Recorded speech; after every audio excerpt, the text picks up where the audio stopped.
just a little look about how we can take care of ourselves. Especially, it's a good one to talk about first day of a convention, to get that looking after yourself and watering yourself, all of those feeding yourself, sleeping yourself things that we should be doing for the next 2 days. One sec, I've got my keyboard here, I can get my thumb on that. So, a little bit about me. My name is Kimpton. I have been doing webcomics for over 15 years. I first did a sort of LGBT coming of age story when I was a teenager, and it's about 600 pages long. It took me about 6 years to write and finish it. And then after that I did a couple of other series. Some of them I can't talk about because this is the all ages panel. And what I've also been doing is a lot of anthology editing, bringing out books, mostly via Kickstarter. And nowadays I do a webcomic called Infernal Relations, which is a webtoon, which I'm on chapter 10 at the moment, and it should be finishing sometime soon. So that's several hundred pages of work, and it's literally just because I haven't stopped. That's it's not that I did anything special, it's just that I didn't stop, and generally work grows bigger over time. When I talk about this panel and like self-care, I want to be clear, this is what works for me. I am not a doctor, I am an idiot artist, and 2 years ago gave myself something called shingles due to stress, and I had terrible RSI on my hands and shoulder and stuff, and very bad work-life balance. But anything I can do to claw back against all of those is good. Do we have any artists in the room? Yeah. Anyone who does like any other sort of artistic endeavour, like writers? We've got lots of people do painting, sort of paint. Like I feel like lots of people paint minis, or they're DM for their group having to write like a million different story trees, and it's so hopefully even if you're not like a comic artist, some of this stuff will feel relevant. And I'm going to start off with the body as the first thing to talk about. So what I like to say is that sitting and drawing on a computer is worse for my body than anything else I do. And I think we should really respect it as the back-breaking work it is. Thank you, adjusting my levels. Yeah, it's just something about doing this that really, really gets to you. And honestly, it's harder work than anything else I do. And if you do it for a long time, just sitting at a desk, it can cause muscle pain, trapped nerves, carpal tunnel, or RSI or tendinitis. And I think it's useful to say what tendinitis actually is. And that is when the same area of a tendon repeatedly gets used over and over again, and it causes inflammation in that specific area and weakens over time. So it's when you're doing those micro movements, especially as you draw or where you click on a mouse, it means that only a very short part of the tendon is being used at that time. So around that area gets like worn away or inflamed. And a lot of work of like rehabilitation is getting like your arm to do the full extent of what you can do. Here are some things I've tried to make my RSI better. Step 1, ignore it. Step 2, physio, stretching.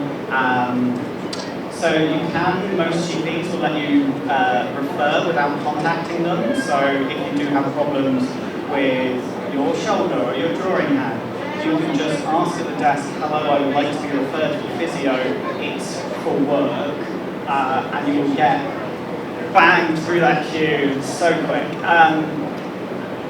And what they do is they take a look at you, diagnose which bit of it is hurting, and normally send you away with a list of exercises that if you do every single day, theoretically will make it better. The other thing I've done is break software, as in software that tells you stop punching over the computer for hours and you need to move slightly. Also ergonomics. The other thing, ice and heat, TENS units, painkillers, and supplementary exercise. So, as we've been sitting down for a little while, I think it's a good time for us to get up and have a stretch together. So, if any other ones standing here, people who can stand, would you like to come and have a stretch with me? What we're going to do is, the first thing we're going to do is we're going to do these W extensions. We're just going to do both hands up, bringing these down like this. You can do it sitting down too. And then the next one we're going to do is an elbow clip. So up, down, elbows together. And now we're going to rotate. Other way. Yeah. And keep it easy. And we'll do some elbow rotations as well to finish off. So these.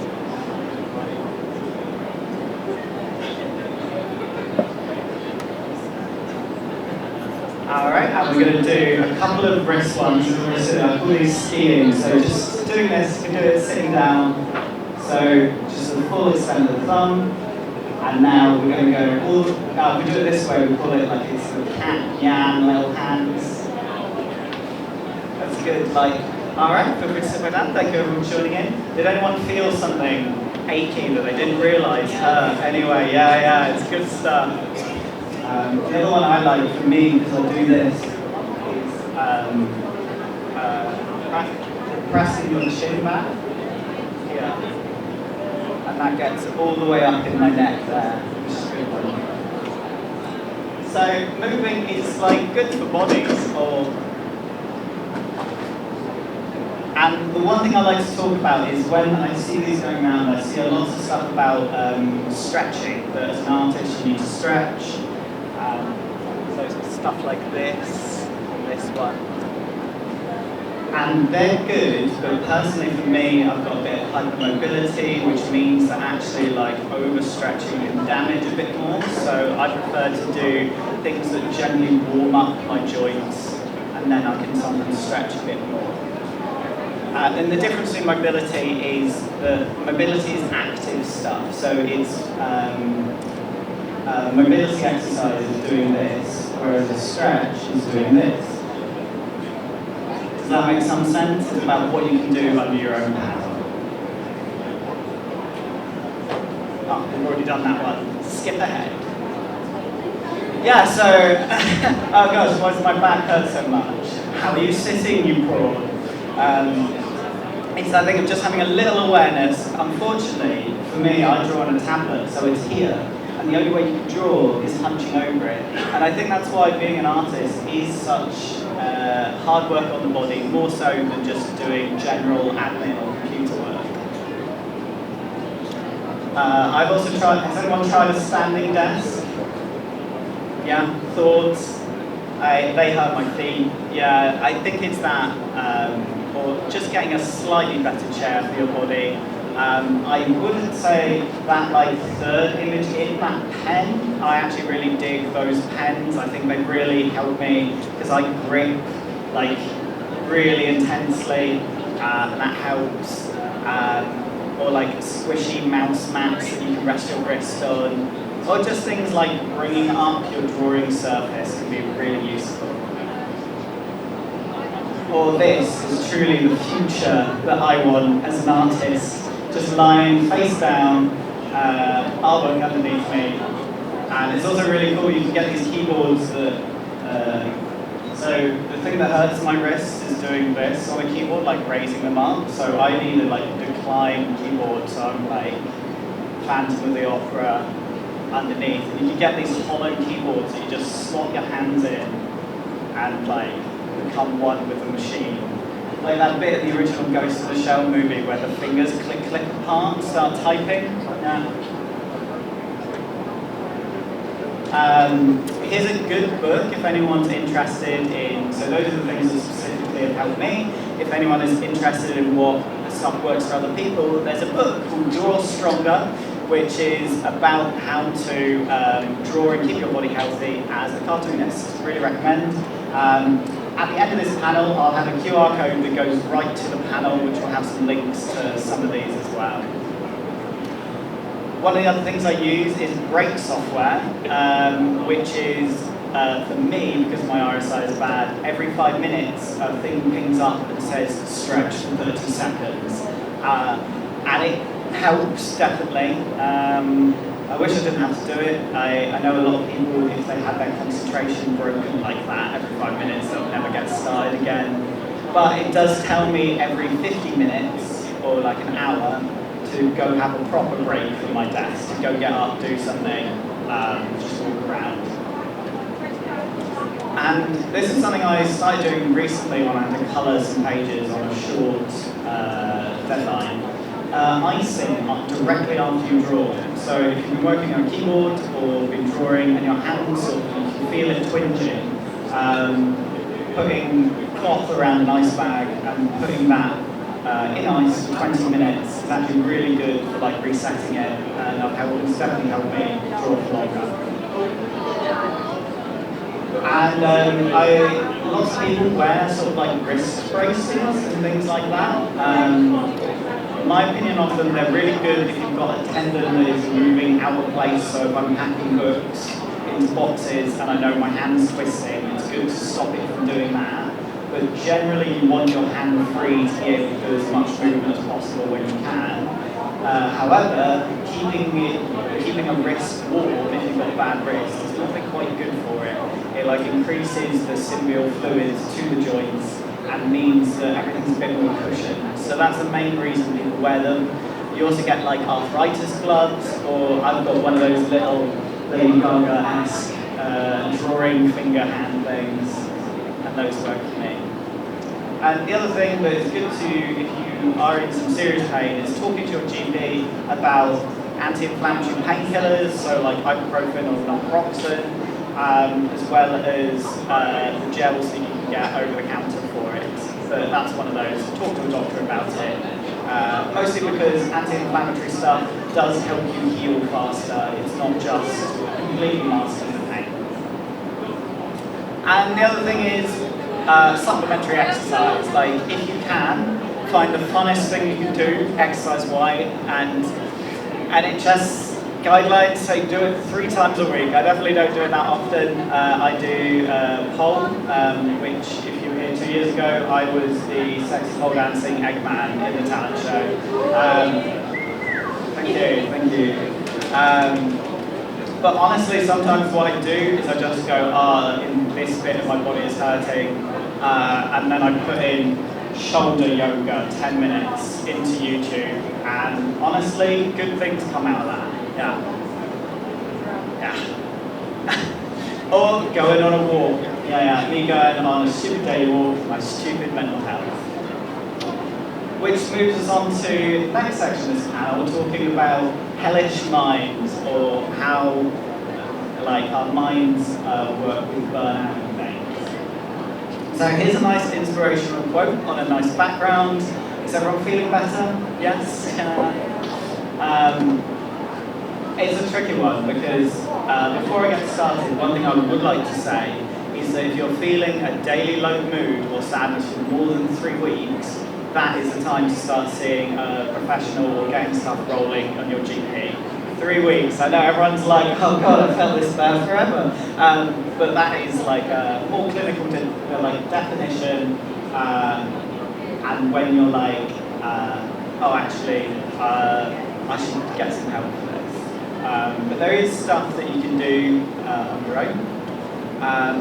Great book I really recommend is something called Good Reason for Bad Feelings, and it talks a little bit about evolutionary reasons for why depression still exists in humans. Because theoretically, why did we evolve to still be depressed sometimes? And the answer is your genes don't care if you are happy, they care if you make more humans. And one thing that this book talked about is that one of the main sort of things about when you're getting low mood or feeling depressed is there anything in your life that feels hopeless right now? Like something that you feel like you're on the slot machine dialing each time and just never winning. And that's a good thing to ask yourself about what in your life does feel like it's you're not getting the reward for doing it. And I think as artists we hit those a lot because we feel like I'm drawing but I'm not liking the work, so we're not getting the reward of the work. Or I'm putting stuff on social media and I'm not getting like big or X amounts of this or something like that. And that is when you start to feel like you are kind of addicted to social media slot machine style, always hoping you'll get something from that. One thing I would recommend, another book I'd recommend is called Brick by Brick. This is actually available on Webtoon. If you search Brick by Brick on Webtoon, it's a book on how to be a cartoonist, but not how to draw cartoons, but how to actually get yourself drawing cartoons sort of regularly. And it talks a lot about how nose to the grindstone, forcing yourself to work, only works for a short amount of time. And its sort of ethos of brick by brick is the idea is no matter how big a piece of work is, as long as you are laying your bricks towards it, you'll build the tower over time. So if anyone's feeling particularly like low about their work at the moment, especially as like a creator, a good thing to ask yourself is, have you set an impossible goal for it? Like, is there a way that you can be, instead of, I want to make it big on social media, or I just want more social media recognition, you can say something like, I want to make this many people follow me. That isn't something you can actually control, but what you can control is, for example, you can say to yourself, I'm going to try posting this many times a week, and see how that goes. That's what I mean by a clear goal. And the other one is, can you diversify where you get your self-esteem from? So for example, if you're feeling like art isn't really the thing that's like doing it for you at the moment, or you feel like your art's not very good right now because you will have ups and downs with it, is there something else you can do in your life that will create those feelings of goodness within you, or feel it's making it not just hang on your art alone. That's what I'm trying to say. And the other topic I'd like to touch on is like procrastination. Like, who here like struggles with actually getting the work they want to do done? Yeah, it's a nightmare because you're like, this is the thing I want to do, right? But it's like a high level want to do. It's like well, I mean, it's when anything turns to a should do that things start to go awry, I think. Like, I should do this, I said I would do this. And actually having those feelings of like, I want to do it, takes a while to happen. I sometimes think that the want to do is when you're already doing it, but how do you make that unconsciously occur? And I think that's where we start berating ourselves. Like, that's when we start telling ourselves off. And the thing is, you're already like overwhelmed and sad about it. You telling yourself off on top of that just makes it even worse. And so trying to think about how you're talking to yourself. Like, are you talking to yourself in a nurturing, nice way? Like almost, what's the word? Gentle parenting yourself, I find, is a lot more effective than aggressive parenting yourself. But stuff like procrastination, I think one of the first things you'll do that's like going wrong is you're starting with an unrealistic goal of what you can do in the first place. And then you know you can't meet that goal, so you get anxious about it. Or you know you can't draw as well as you think you can, or like you're like, I'll draw, but will it be any good? And that fear is what creates the procrastination. It's not like, I love the phrase, if you were being lazy, you'd be enjoying yourself. Which is the, like if it was truly time you were taking off, you'd be having a good time. But if you're sort of stuck there and sort of angry and feeling mad about it, that's not laziness, something else is going on. And some curiosity and inner searching about what's happening there is a really good thing to look at. because the next thing is you sort of miss the goal, and then it's that self-criticism and then avoidance, and then when you approach deadline, there's that frantic, like high energy, getting as much out as you possibly can, and then you either miss it, or worse, you make it, and then that teaches you that con crunch is the true way. Is anyone else cosplaying, like sewing something together Thursday night? No? It's awkward eye shifting there. So how do we stop, what helps with procrastination? Saying no more, as in doing less of the stuff you don't want to do to make more time for the stuff you do want to do. Like trying to cut out those like mid-level things as opposed to doing them anyway. And one of the other things is like making starting easier. So for example, I get really into, mentally I start going, I can do this, and this, and this, and then this big thing. And I set my beginning start day goal lower to, I am going to sit at my desk. That is it. Like literally that's the only thing I have to do is go sit at my desk. So I'm really making the goal smaller to make it a little bit more attainable.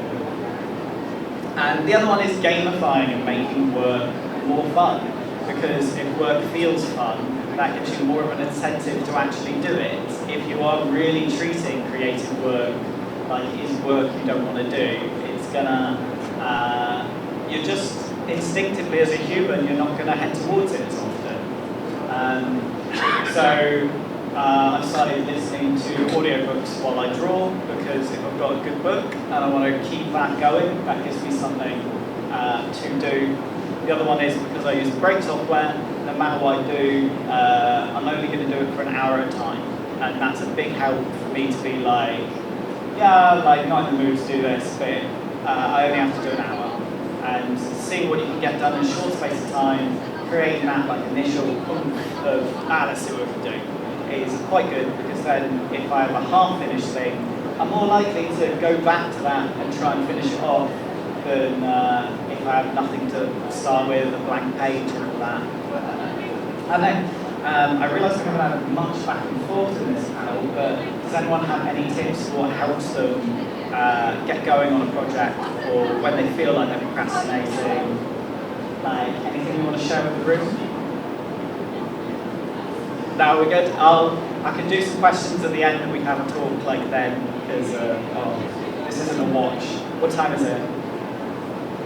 2:23. 2:23? Yeah, I have plenty of time at the end.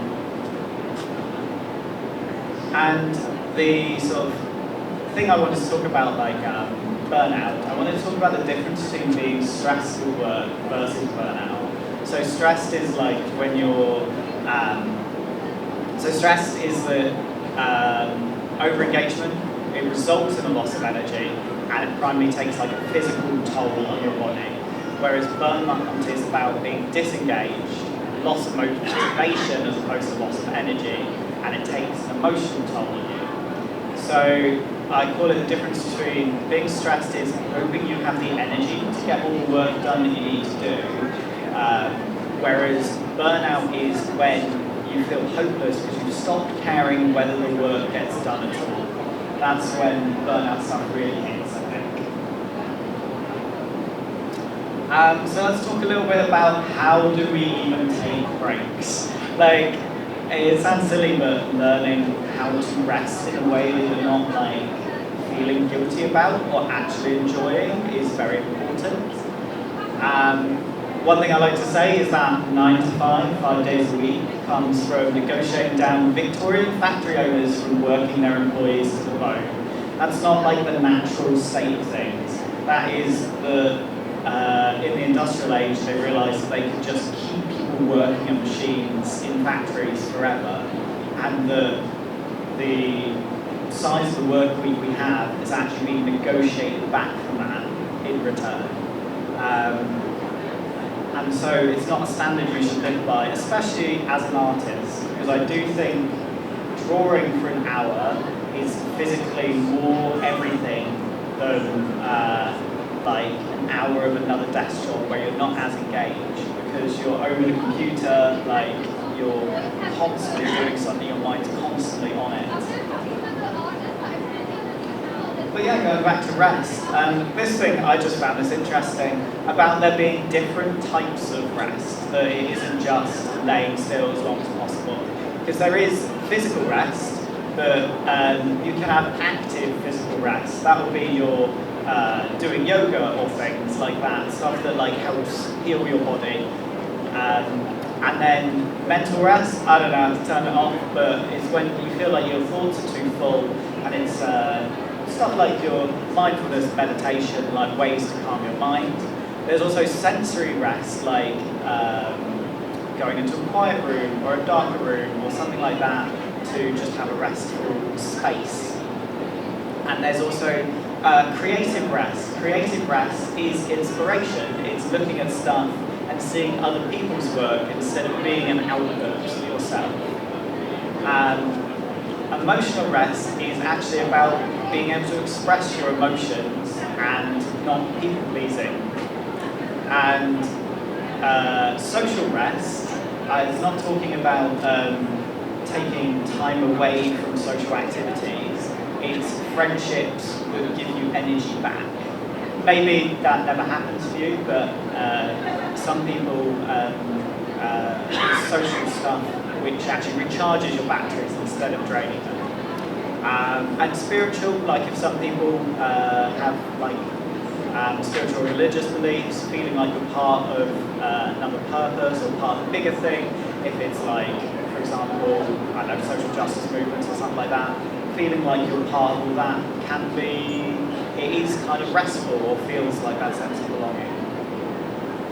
But yes, how am I supposed to draw when the world is on fire? It is, I'm just drawing silly little guys while everything is happening.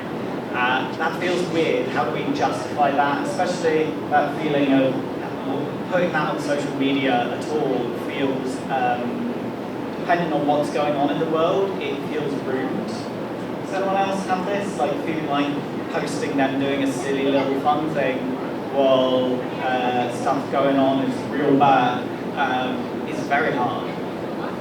But I think it's very important that we have good things in the world, and art is one of them. There's a brilliant book called Never Say You Can't Survive, subtitled How to Get Through Hard Times by Making Up Stories. And it's in this book, I definitely recommend reading this book, but in this book, I'll just read it, the text is very small. In her 1979 essay collection, Language of the Night, Ursula K. Le Guin, the author of she's a science fiction author, she paraphrases something that Tolkien said, and the quote is, "If a soldier is captured by the enemy, don't we consider it his duty to escape? If we value the freedom of the mind and the soul, if we're partisans of liberty, then it's our plain duty to escape and take as many people with us as we can. Visualizing a happier, more just world is a direct assault on the forces that are trying to break your heart. As Le Guin says elsewhere, the most powerful thing you can do is imagine how things can be different. What if?" It's something that helps me keep going when the world is bad. And there we go, that's the end of the slides. Here is a QR code. If you want a copy of this panel, just scan that QR code and you'll get the copy. And it's got all of the links of the books and stuff I've talked about there. Thank you very much. And I know I've just smashed through a bunch of that, but we have time for Q&A or something for people to talk about any experiences they have, or if you prefer to do privately, I'll hang around for a little bit and you can come to the front to chat if you like. Anyone got any notes they want the crowd to hear or anything like that? Now we're good? Okay, yes?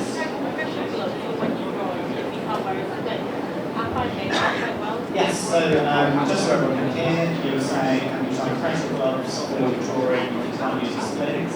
Yes, I did have a picture of that on the Zoom that I smashed through, and it's exactly what I was saying, it keeps your hands warm, so help the joints and everything. I've got tendonitis in this finger from just the power of how much I squeeze the pen. So I'm thinking of getting a wrap just for this section. Like the opposite of a fingerless glove, a finger glove, yes. Anyone else have anything they find helpful and like to share? Alright, oh yes.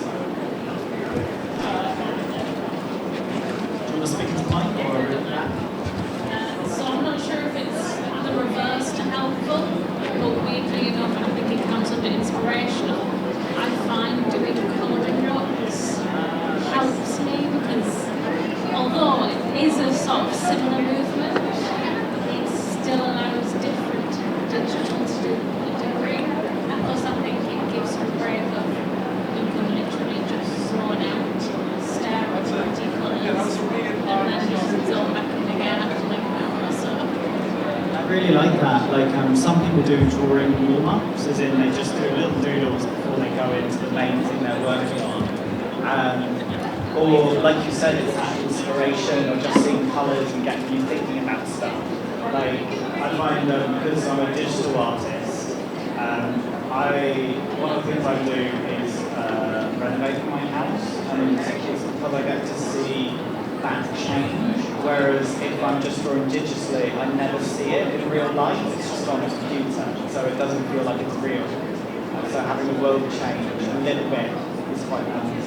Any other stuff people like to talk about what gets them going with the hard work or anything like that? Yeah.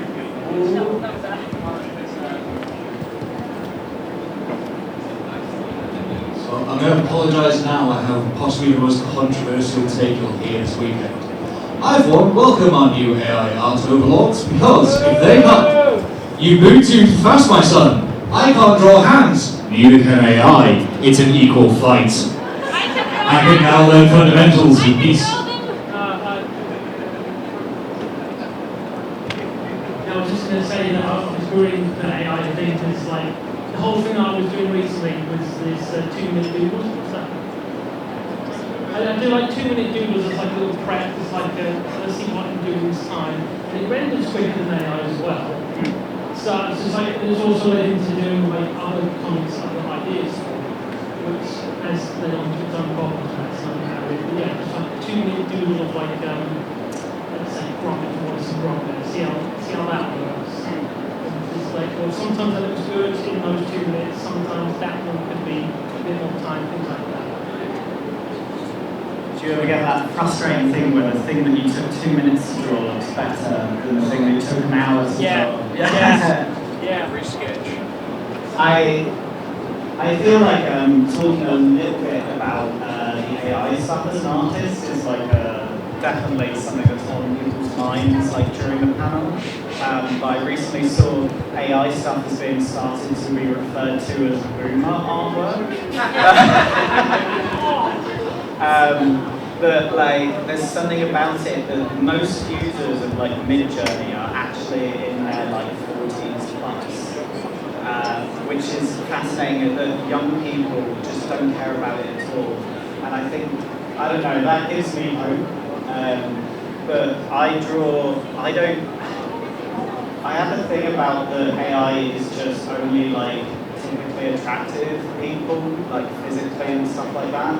So one of the things I try and do in my own work is making sure that I draw like ugly characters. I'm drawing about like angels and demons and sort of writing a bit about ugliness and sort of self-image and that. So it's thinking about what stuff can you as an artist do that isn't just regurgitating other people's works to get the average of what like an anime person looks like. Because that's what AI stuff is really, it's just an average. And thinking about what the human touch and the story of that's an entire other subject about how much who the creator is and how they feel affects the work. But what you can bring to an image that isn't just visual, what is the story underneath it, or what's it telling. It's why I'm in comics instead of just doing illustration, really. Does that pull up any other questions or anything we'd like to talk about? Yes? We go on the gate bridge. On the gay bridge.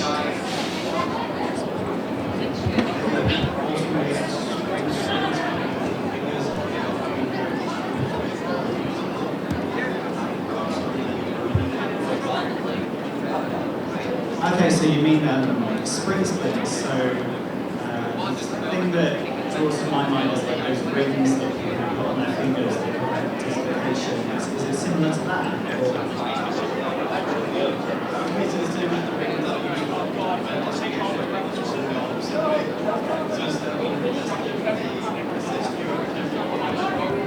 I think, it's a great idea. I really like panels like this because we start talking about not we're acknowledging the pain of being like, what can we maybe have a go at doing about it? Thank you. All right, any other things people like to talk about? Yes?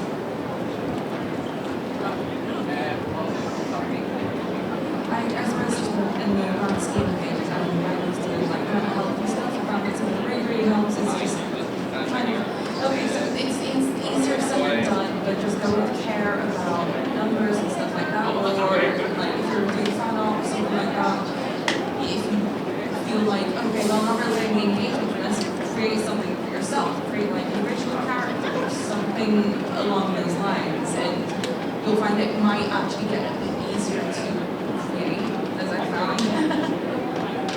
Yeah, there's a psychology term for that one, which is called like the internal locus, which is about whether you are thinking about what other people are thinking about you all the time, and trying to have like a positive internal appraisal going on inside yourself, as opposed to that. It's tricky because I do think art is about connecting with other people. So there is that you want to have that connection with other people seeing it, but at the same time that having to create work for yourself.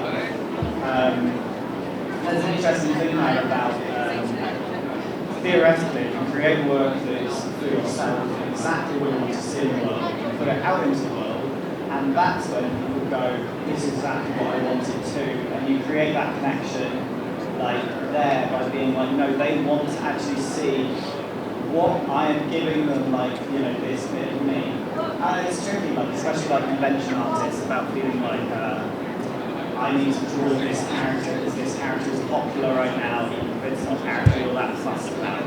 How do people feel about that one? Like, it's a difficult one, isn't it? Like, especially as like a commercial, if you're doing this like commercially and wanting to make money and stuff like that. It's a really tricky thing. It's just making sure that at the end of the day, you're doing it, you're looking after yourself, and it's okay to be a sellout every once in a while. Anything else you want to chat about? Any other things to add?